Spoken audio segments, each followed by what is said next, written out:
Hi guys, Dr. Tucker. Today we want to touch on fevers. So why do we get fevers? How do we manage fevers? And what are the concerns?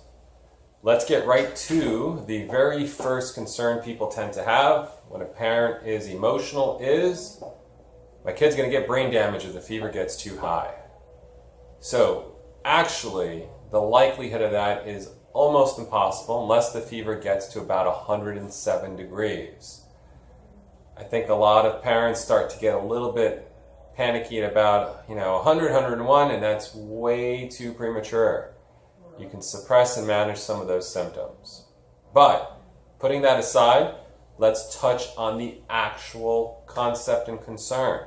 Why do we get a fever? Why were we created with a mechanism that raises our body temperature to try to burn off bacteria? Your body is doing a beautiful thing. It's actually elevating your core temperature to try to burn off and kill all of those negative cells that are in there.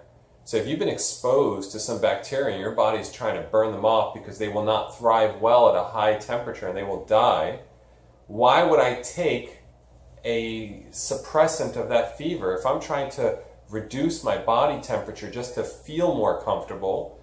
The reality is I might not finish burning off those germs, that bacteria. So what's going to happen ultimately is you might get a recurring infection in 3 weeks or 3 years. The reality is you didn't burn off those bugs. There was a mechanism there that you tampered with, an innate mechanism, and now you're playing around with it because you wanted to feel a little bit more comfortable. The other question is, why did we have the fever to start with? Well, maybe our immune system's a little suppressed. But we have to understand what we're doing when you take that Tylenol to try to reduce that body temperature. It's not just about that number. So I'll just give you a quick share. My son had a temperature, really mild. I mean, it was probably 100 degrees. And, I got the same inside family pressure. Everyone's panicking. You almost want to run to the hospital, give him an over-the-counter drug.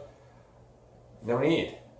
I let it run its course, put a moist towel on his head a couple times, and what ended up happening was the next day the temperature was gone. Not even 24 hours. It was a phenomenal immune response. The kid gets adjusted, the kid is healthy, and the reality is he had no issues. So, hopefully this puts a little bit of peace into some parents, because obviously I'm a dad myself, I understand the concept of worrying about your kids. But your kids do not need to have a drug every single time there's a little bit of a fever. It's going to run its course.